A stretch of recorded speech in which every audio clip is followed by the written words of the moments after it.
Buenas. Hola, bienvenidos a un nuevo video y esta vez estamos en continuando pues con la teoría de balances de energía sin reacción química. En este caso vamos a hacer muchísimos ejercicios aplicando la teoría que vimos en el video pasado y por último vamos a hacer un ejercicio de balances de energía sin reacción química en un intercambiador de calor, pero ya pues eso lo veremos más adelante. Entonces comencemos. Aquí tenemos los ejemplos de teoría de balance de energía sin reacción química. Y en este primero nos dicen, experimentalmente se determinó que para un gas, el calor específico o capacidad calorífica, Cp se rige por la ecuación Cp es igual a 3.27 más 0.42 por 10 a la menos 3 por la temperatura. Y esto en unidades de calorías sobre mol por Kelvin, siendo T la temperatura absoluta en Kelvin. Listo. Y nos piden hallar el calor específico Cp para 0, 100 y 200 grados centígrados. Y en B nos piden determinar la cantidad de calor necesaria para elevar la temperatura de 12 moles de 0 a 100 grados centígrados. Entonces, este primer punto es muy fácil de hacer. Simplemente pues tenemos en cuenta que la ecuación para hallar la capacidad calorífica es esta, de este gas que nos están hablando en estas unidades, y nos piden pues que calcular la capacidad calorífica o el calor específico para 0, 100 y 200 grados centígrados.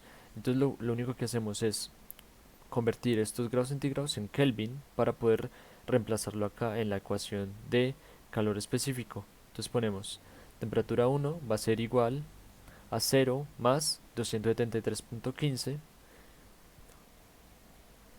Eso nos da 273.15 Kelvin. En temperatura 2 va a ser igual a, en este caso, 100 más 273.15. Y eso nos da 373.15 Kelvin. En temperatura 3 hacemos lo mismo. En esta nos dio 473.15 Kelvin. Déjenme yo lo pongo más grande, así lo pueden ver mucho más fácil. Listo. Ya teniendo las temperaturas en Kelvin, pues simplemente reemplazamos para el calor específico en uno, pues ponemos la ecuación y la multiplicamos por 273.15 Kelvin, que es nuestra temperatura 1. Eso nos da 3.38 calorías sobre Kelvin. Y así para cada una de los calores específicos. Para 2 pues nos da 3.43 calorías sobre Kelvin. Para el calor específico en 3 nos da 3.47 calorías sobre Kelvin. Como vemos, en realidad pues son valores muy cercanos, 3.38, 3.43, 3.47. Son valores muy cercanos y pues es como algo bastante curioso.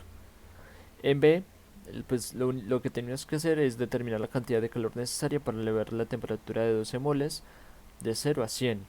Aquí en este caso vamos a convertir estos grados centígrados a Kelvin.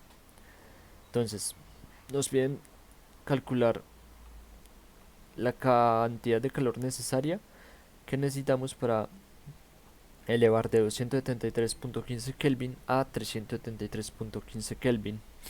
En este caso pues usamos esta ecuación que es calor es igual a la masa o moles.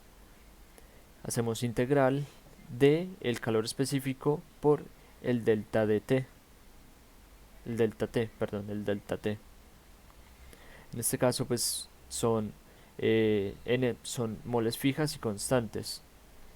Entonces por ende pues acá reorganizamos la ecuación, la sustituimos, ponemos n, hacemos integral definida en T1 y T2, donde T1 pues va a ser la temperatura más baja, 273.15, y int 2 va a ser 373.15. Y nos va a quedar pues resuelta la integral de esta forma: 12 mol por 3,27 por 373.15 menos 273.15 más 0.42 por 10 a la menos 3 sobre 2 por eh, estas temperaturas de 373,15 al cuadrado menos 273,15 al cuadrado. Y eso nos va a dar en total 4086 calorías. Esta es la cantidad necesaria de calor que necesitamos para elevar la temperatura de 12 moles de 0 a 100 grados centígrados. En el ejemplo 2 pues tenemos el enunciado y nos dice: el calor específico promedio Cp de un alimento líquido es 1.18 calorías sobre gramo por grados centígrados. ¿Qué cantidad de calor se requiere extraer para enfriar una cochada de 300 kilogramos que se encuentra en ebullición a 118 grados centígrados hasta 10 grados centígrados? Bueno, acá entonces vamos recopilando los datos. Nos dan el calor específico, que es 1.18 calorías sobre gramo por grado centígrado de este alimento líquido. Y también tenemos por acá una masa, ¿no? Nos dan, se requiere extraer o sea, ¿qué cantidad de calor se requiere extraer para enfriar una cocha de 300 kilogramos? Ok, ahí tenemos los 300 kilogramos. Y también nos dice, se encuentra en ebullición a 118 grados centígrados hasta 10 grados centígrados. Es decir, que vamos a pasar de... va a haber un cambio de temperatura de mayor energía a una de menor energía. Por ende, pues tendremos un delta de temperatura, el cual va a ser desde 118 grados centígrados hasta 10 grados centígrados. En este caso, pues usamos esta ecuación, que es calor es igual a masa por el calor específico. En este caso, pues es constante por el delta de temperatura. Entonces, simplemente el calor va a ser igual a 300 kilogramos por 1.18, que es la capacidad calorífica, calorías sobre gramo por por grado centígrado, y esto por el delta de temperatura, que va a ser temperatura final menos temperatura inicial. Siempre es temperatura final menos temperatura inicial, un delta. 10 menos 118 grados centígrados. Listo. En este caso, eh, como necesitamos cancelar las unidades, esto pasamos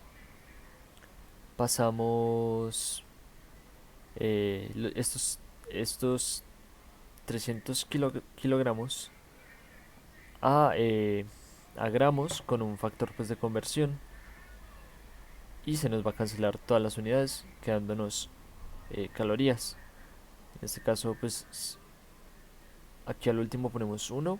Un kilogramo equivale a 1000 gramos. Entonces por eso podemos cancelar kilogramos con kilogramos acá, cancelamos gramos con los gramos acá, y los grados centígrados con los grados centígrados acá.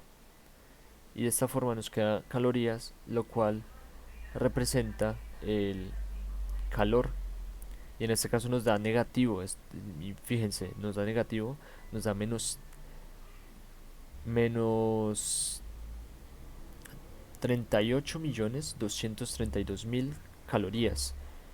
Este símbolo negativo nos quiere decir que estamos retirando calor. Aquí, como observación, en el manejo de ecuaciones en las que intervienen cambios físicos, se debe tener presente el sentido físico o matemático del cambio o gradiente llamado también diferencial. Matemáticamente un gradiente puede ser positivo o negativo, en tanto que un gradiente físico no puede ser negativo. Obviamente, en el gradiente matemático puede aparecer el signo negativo que significa extracción de calor, correctamente. Ejemplo 3, pues pasemos de una vez al ejemplo 3. Dice, el dióxido de carbono CO2 tiene a 25 grados centígrados una capacidad calorífica de 8.96 calorías sobre mol por Kelvin. Una vez más nos dan capacidad calorífica constante, fija pues. Nos dice calcular la entalpía a presión constante, esto es importante, si se calienta de 15 a 40 grados centígrados. Entonces también tenemos un delta de temperatura que lo ponemos aquí, que va desde 15 a 40 grados centígrados. Usamos la ecuación, la que trabajamos en el anterior, para hallar la entalpía, para calcular la entalpía, pues con el calor nos da, va a ser igual a moles o la masa por el calor específico por el delta de temperatura. En este caso, pues como no tenemos la masa, tomamos una base de cálculo de un mol. Entonces fácilmente pues decimos que para yo calentar eh, una sustancia de un mol de 15 a 40 grados centígrados, voy a necesitar 224 calorías para, para llegar hasta esa temperatura que yo requiero. Entonces va a ser un mol por 8.96 capacidad calorífica por el delta temperatura. En este caso, acuérdense de trabajar con las mismas unidades. En este caso lo que hacemos es pasar de grados centígrados a Kelvin para poder cancelar aquí en esta parte de la ecuación. En el ejemplo 4 tenemos el ácido clorhídrico gaseoso, tiene un calor específico aproximado a 6.6 más 0.98 por 10 a la menos 3 por la temperatura en calorías sobre mol por Kelvin. Determinar la cantidad de calor necesario para calentar 15 moles de 100 a 200 grados centígrados. En este caso, pues llenamos la información, nos dan la ecuación, pero pues como tenemos una dos temperaturas, necesitamos llegar de 100 a 200 grados centígrados, pues vamos a utilizar la ecuación con la integral definida. Nos da calor es igual a moles de la integral definida del calor específico por el delta T. En este caso pues sustituimos y aquí la voy a explicar paso por paso para que se facilite el entendimiento. Entonces aquí en n, ¿qué es lo que ponemos? Pues ponemos las 15 moles que nos da el enunciado. Nos dice determina la cantidad de calor necesaria para calentar 15 moles. Ponemos 15 moles, abrimos pues la integral, siempre T1 hasta T2. En este caso pues las pasamos a grados a Kelvin, perdón. Y T1 pues va a ir abajo y T2 va a ir arriba. En este caso no las pongo porque son muy largas. Y ponemos el calor específico, 6.6 más 0.98 por 10 a la menos 3 por la temperatura, el delta T. Entonces listo, vamos a ir resolviendo. 15 mols pues queda por fuera, es una constante, queda por fuera. Integral, listo, de 6.6 de dt. Aquí hacemos suma de integrales, porque acá hay una suma de t. Entonces se abre otra integral de 0.98 por 10 a la menos 3 por la temperatura de dt. Y acá, como este 6.6 es una constante, pues sale de la integral y me multiplica, me queda multiplicando acá. Pero hay que tener en cuenta que este 15 multiplica toda la integral. Entonces no hago esta operación todavía. De hecho, acá pongo corchetes para yo asegurarme de que no voy a hacer esta operación. Entonces le saco de mi integral y me queda la integral de dt más, en este caso también esta es una constante, sale de la integral, de esta segunda integral, y me queda más 0.98 por 10 a la menos 3 de la integral de t por dt. Y listo. Aquí ya podría, ya comienzo a integrar, ya estoy en la disponibilidad de ponerme a integrar. Entonces pongo 15, ¿cierto? La constante que tenemos acá. Los separo entre corchetes de la constante que teníamos anteriormente por fuera de la integral. Este no es un poco desorganizado, pero espero que me entiendan. Y pues la integral de dt es simplemente t. Entonces pongo t, ya no pongo la integral, ya integré esta parte, más 0.98 por 10 a la menos 3, la constante que habíamos sacado. Y la integral de t por dt es lo mismo que yo coger y eh, sumarle un exponente y dividirlo por ese mismo exponente. Entonces, como este exponente es 1, pues simplemente pongo t al cuadrado sobre 2, pues según la regla que me dice eh, del, del cálculo, ¿no? De las integrales.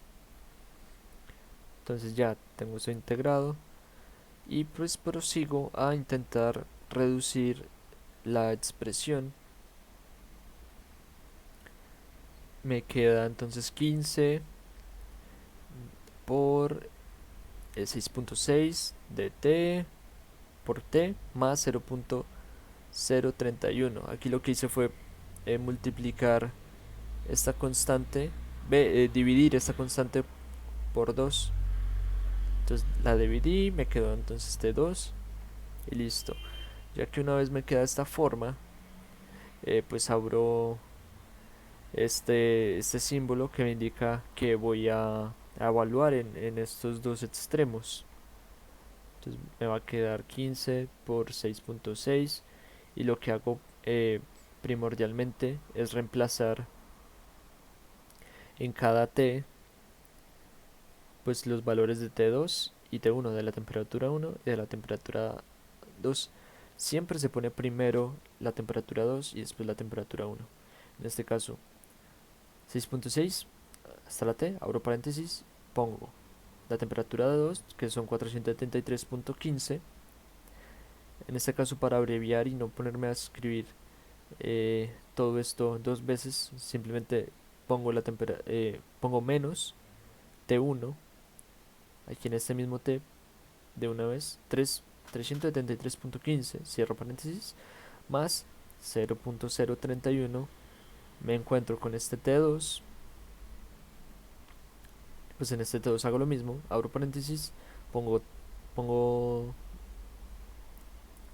¿qué estoy diciendo? T2, esto es T al cuadrado. Acá pongo T2, que son 473.15 al cuadrado, menos 373.15 al cuadrado, correspondientes a la temperatura 1. Pues hago los cálculos fácilmente, multiplico, sumo, resto, y eso me da un valor de 10.522 calorías. Y ya hallamos eh, la cantidad de calor necesaria para calentar 15 moles de ácido clorhídrico gaseoso de 100 a 200 grados centígrados. Entonces queda perfecto. Ahora este ejemplo 5 me gusta mucho porque tiene una gráfica y se entiende muy bien. Se entienden bastantes conceptos. En este caso, el enunciado nos dice: es necesario congelar a menos 80 grados centígrados 30 moles de un vapor que se encuentra a 93 grados centígrados y presión atmosférica. Cuando nos hablan de presión atmosférica, pues decimos que es presión estándar, ¿no? Su temperatura de condensación es de 37 grados centígrados y el lambda o calor latente de vaporización es igual a 4.21 kilocalorías sobre mol. Su temperatura de fusión es de menos 42 grados centígrados y el lambda o calor latente de fusión es igual a 0.339 kilocalorías sobre mol. Por otra parte, el calor específico del vapor es de 6.74 calorías sobre mol por grado centígrado. El calor específico del líquido es 0.38 calorías sobre mol por grado centígrado. Y por último, el calor específico del sólido es de 8.5 calorías sobre mol por grado centígrado. Nos piden calcular el calor que se debe retirar para llevar el gas de 93 a menos 80 grados centígrados. Entonces hay que tener en cuenta que el calor latente me va a representar un cambio de estado, pero el calor sensible me representa un cambio de temperatura. Hay que tenerlo bastante en cuenta. Entonces mire, analicemos esta gráfica. Tenemos nuestro gas, está a 93 grados centígrados, está por aquí, bien, pero yo lo necesito bajar de temperatura. Entonces reduzco la temperatura en este punto. Este gas está en estado de vapor. Reduzco la temperatura hasta los 37 grados centígrados, que es lo que me dice acá, porque dice que su temperatura de condensación es de 37 grados centígrados.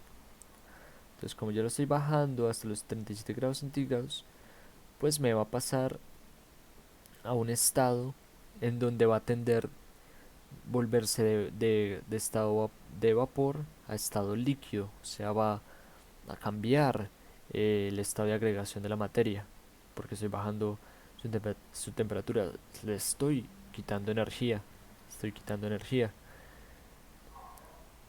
Aquí tenemos un Q5, que es un calor sensible. ¿Por qué?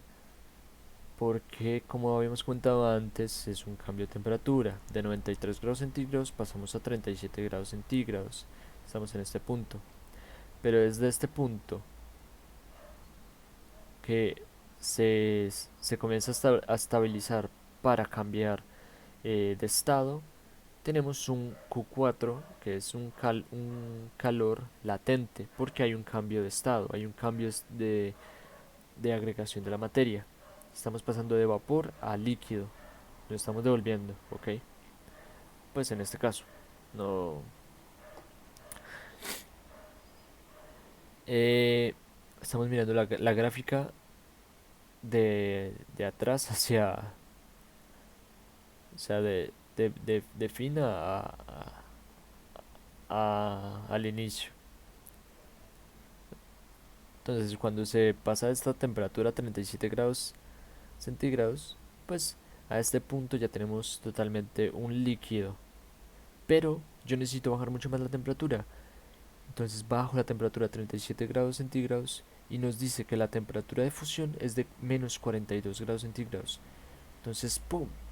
Parce, refrío, lo bajo a menos 42 grados centígrados. Esto sigue estando en líquido, por eso es un calor sensible.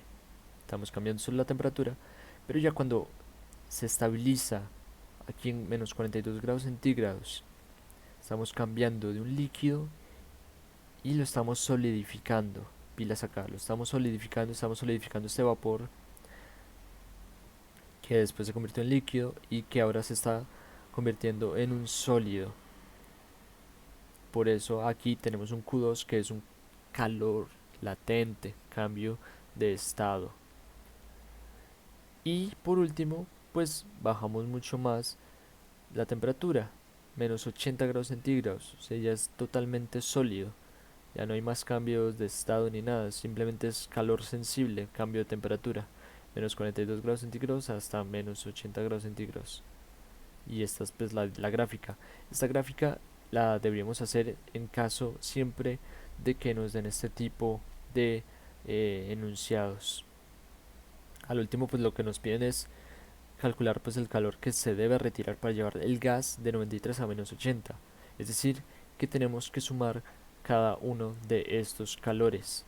Vamos a tenerlos en cuenta. Entonces, mi Q1, Q3 y Q5 van a ser los calores sensibles. Q2 y Q4 van a ser los calores latentes. Entonces comenzamos a analizar y a resolver, a encontrar los calores para cada uno. En Q5 vamos a usar la ecuación de masa por la capacidad, el calor específico por el delta de temperatura. Entonces, tenemos 30 moles que vienen del enunciado, que dice 30 moles de un vapor. Entonces ponemos 30 moles por el calor específico. En este caso nos dan el calor específico. Aquí dice, por otra parte, el calor específico del vapor es 6.74. Y como estamos trabajando con un vapor, pues 6.74 lo ponemos acá por 6.74. Y ahora por el delta de temperatura. Entonces cogemos 37 final menos inicial menos 93 grados centígrados. Y eso nos da menos 11.323.2 calorías. Estamos reduciendo el calor, nos dio negativo. Hacemos lo mismo para Q4, pero en este caso, como es un calor eh, latente, es decir, un cambio de estado, no va a haber no va a haber un lambda, digo, no va a haber un delta de temperatura, pero pues vamos a tener un calor latente que nos da el enunciado y nos dice que el lambda de vapor, calor latente de vaporización, es 4.21. Pero como aquí no estamos llegando a la evaporización, sino que nos estamos devolviendo, pues va a ser totalmente lo contrario, va a estar negativo, menos 4.21. Por ende ponemos 30 mol por menos 4.21 kilocalorías sobre mol. En este caso, si yo lo dejara así, pues nos daría kilocalorías, pero como aquí nos dio calorías y yo necesito sumar al final todo, vamos a pasarlo de una vez a calorías también. Entonces lo multiplico por 1000 y eso me da menos 126.300 calorías. Para Q3 pues hacemos los mismos procedimientos, 30 moles por 0.38, en este caso porque nos dicen que la capacidad, el calor específico, perdón, del líquido es de 0.38. 0.38 por el delta de temperatura. En este caso hay que tener cuidado con los signos, acuérdense, menos 42 en este caso, menos 37 grados centígrados. Listo, nos da menos 900.6 calorías. Y para Q2 hacemos lo mismo, 30 moles por, en este caso, eh, tenemos lambda de fusión o calor latente de fusión, pero como no estamos derritiendo nada, en este caso no estamos pasando a un estado líquido, sino que estamos regresándonos, estamos volviéndonos al sólido, pues este va a quedar negativo, menos 0.38. Entonces 30 moles por menos 0.38, otra vez, aquí nos hubiera quedado en kilocalorías, vamos a pasarlo a calorías, multiplicando por 1000, y nos da menos 11.400 calorías. Por último, en Q1, ya sabemos, ya somos expertos aquí, 30 moles por 8.5. Esos 8.5 son los que nos dan acá, capacidad calor específico del sólido 8.5 por el delta de temperatura. En este caso, pilas, vean el peligro que les estaba comentando de los signos. Hacemos menos 80 grados centígrados menos del delta, entre paréntesis, menos 42 grados centígrados. Velas ahí. Y eso nos da menos 9.690 calorías. Y ahora simplemente, como nos piden calcular el calor que se debe retirar total para llevar de 93 a menos 80, pues sumamos todo esto y nos da un total de menos, esto es 149.933.49 calorías. Y ahí acabaría. Ahora sí vamos a hacer el último ejercicio de este video, que son los balances de energía para intercambiadores de calor. Aquí tenemos un ejemplo, el último ejemplo que vamos a hacer. Podría ser un poco extenso, pero está muy interesante. Se utiliza vapor de agua para calentar 300 kilogramos por hora de agua de proceso a 5 atmósferas, desde 50 grados centígrados hasta 150 grados centígrados, usando un intercambiador de calor de doble tubo aislado. Se dispone de vapor a 140 psi a, o sea, pounds per square inch, saturado.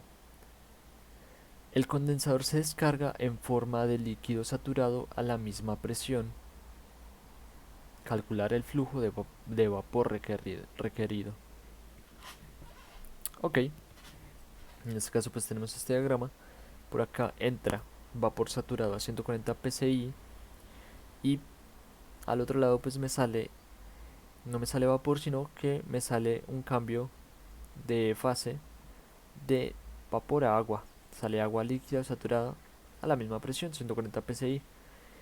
Y también me entra a este intercambiador de calor un flujo de agua de 300 kilogramos por hora de agua líquida a 5 atmósferas a 50 grados centígrados. Y a su vez me sale por acá también 5 atmósferas a 150 grados centígrados, pero no sé en qué condiciones sale. No sé si sale en, en vapor, si sale líquido, si sale sólido, no sé. Por ende, entonces con tablas de vapor podemos revisar cómo sale la corriente de agua de 150 grados centígrados, es decir, pues el estado de agregación. Antes de eso, eh, para mirar aquí algo que nos dice el enunciado, dice: usando un intercambiador de calor de doble tubo aislado. Doble tubo es algo así como esto, como este diagrama que hice, que por acá entra el flujo, digamos que por acá entra el vapor saturado, y pues por el otro lado me va a salir agua, y por acá por este otro tubo me va a entrar agua a una menor temperatura. Entonces con las tablas de vapor vamos a mirar las tablitas. Entonces yo acá tengo la tabla, dice tabla de vapor, tabla de temperatura, agua saturada.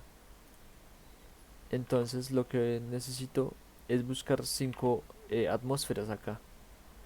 Ah, pero póngale cuidado, aquí no tenemos atmósferas, tenemos kilopascales y en este caso hasta megapascales.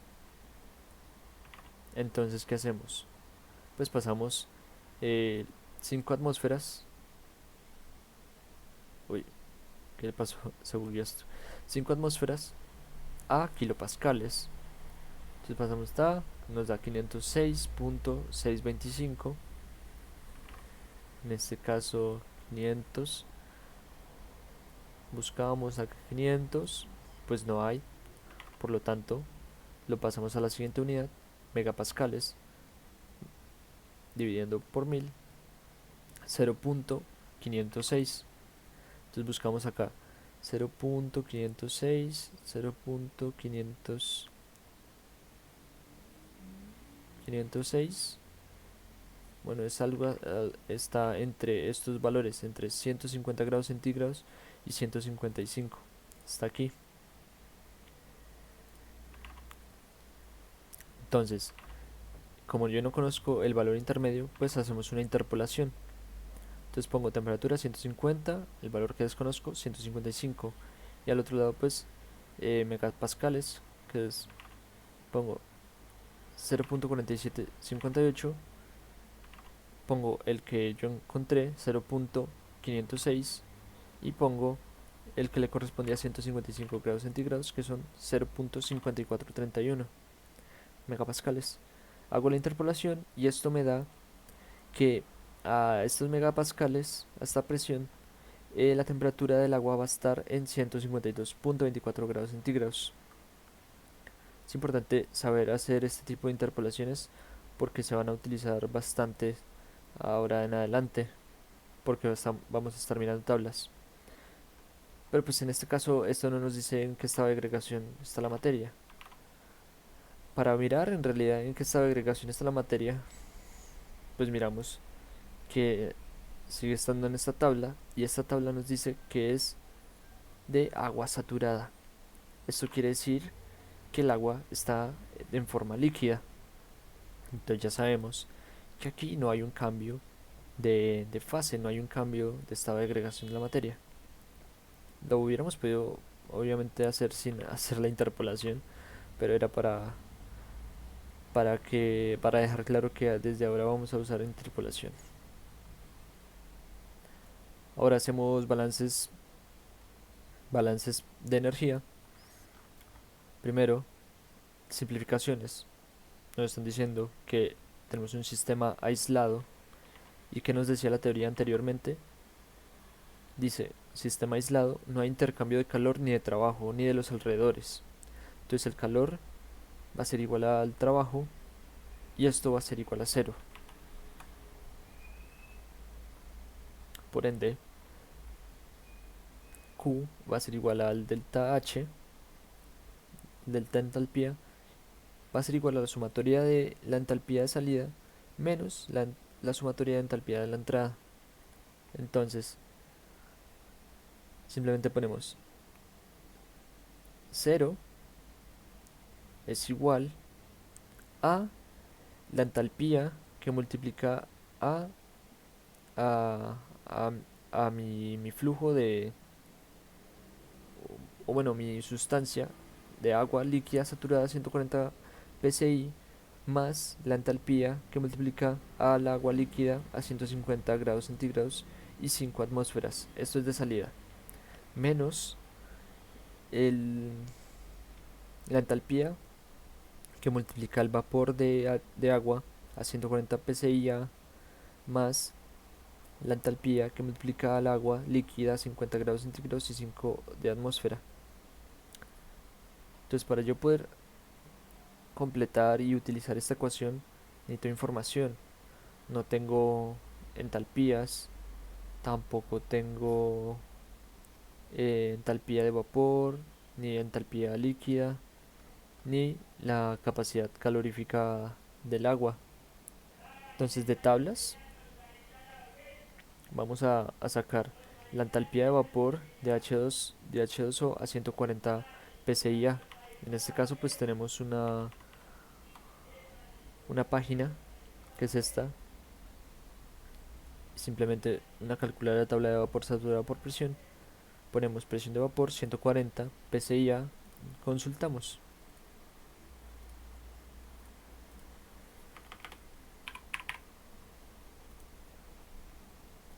Ay, no me había dado cuenta que ya lo había buscado. Entonces nos arroja estos resultados y lo que nosotros estamos buscando es la entalpía específica del vapor saturado. Nos dice que son 2775.77 kilojoules por kilogramo. Yo aquí me tomé la tarea de hacerlo también con interpolación en las tablas, buscando en las tablas fácilmente. Aquí está la entalpía de vapor y la entalpía del líquido. Entonces simplemente busco eh, la presión, por ejemplo, que estaba por acá, ¿no? Y pues hago las respectivas. Ah, no, pero en este caso yo hice fue de 140. Entonces pasé estos 140 a megapascales, 0.96. Entonces busco 0.96 y son estos valores de acá. Ese está entre estos dos, entonces interpolo entre estos dos para hallar la entalpía de vapor y la entalpía de agua. Entonces hago estos cálculos, si quieren los pueden revisar. No los voy a explicar porque pues, ya se demoraría muchísimo el video. Pero es simplemente interpolación en las tablas, como lo habíamos hecho antes. Para vapor, para entalpía de vapor y entalpía de agua. Y obviamente pues me da estos resultados. Y para hallar el calor específico del agua a 50 grados centígrados, pues me baso en otra tabla, que son las propiedades del calor específico del agua entre 0 y 100 grados centígrados. Busco el de 50 con las unidades que me convienen, en este caso kilojoules, cojo 4.181 kilojoules sobre kilogramo por Kelvin. Y por ende pues eh, hay que tener en cuenta que la entalpía va a ser igual también al calor, y pues el calor va a ser igual a la masa por la capacidad calorífica por el delta de temperatura. Entonces eso también hay que tenerlo en cuenta.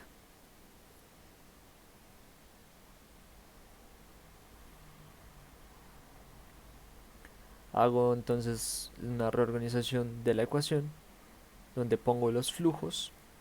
Sería el flujo por la entalpía del líquido a 150 grados centígrados y 5 atmósferas, menos el flujo por la entalpía de H2O a 50 grados centígrados y 5 atmósferas, va a ser igual al flujo por la entalpía de vapor de H2O a 140 psia menos el flujo por la entalpía de agua de líquido saturado a 140 psia. Simplemente sustituyo el flujo, pues son 300 kilogramos por hora por eh, la capacidad calorífica del agua a esa temperatura. En este caso no es necesario buscar la de 150 grados centígrados porque están en el mismo estado de agregación, entonces con una me basta, con que haya algunas de las dos me basta. En este caso pues hallamos la que se nos facilitaba, que nos dio 4.181 kilojoules sobre kilogramo por Kelvin. Hacemos esta multiplicación, ta, listo, capacidad calorífica, digo calor específico por eh, aquí hacemos un delta de temperatura que vendría siendo 423.15 menos 323.15 Kelvin. En este caso pues sí es como pasar de grados centígrados a Kelvin. Y esto va a ser igual al flujo, al flujo por eh, por la por la ental por la por el delta de entalpía, que vendría siendo delta de vapor 2775.77 menos 755.93 kilojoules sobre kilogramo. Y como nos estaban pidiendo el flujo de vapor, pues simplemente despejamos este F que nos va a dar el flujo de vapor y solucionamos. Esto prácticamente pasa a dividir y ya, y listo. Y nos da 62.1 kilogramos por hora. Ese es el flujo que debería entrar aquí a esta corriente a 140 psi. Bueno, eso fue todo. Muchas gracias por ver el video. Espero que haya quedado claro. Tal vez un poco largo, siento yo, pero mucho ejercicio. Y eso es eh, lo que ayuda a fortalecer la teoría.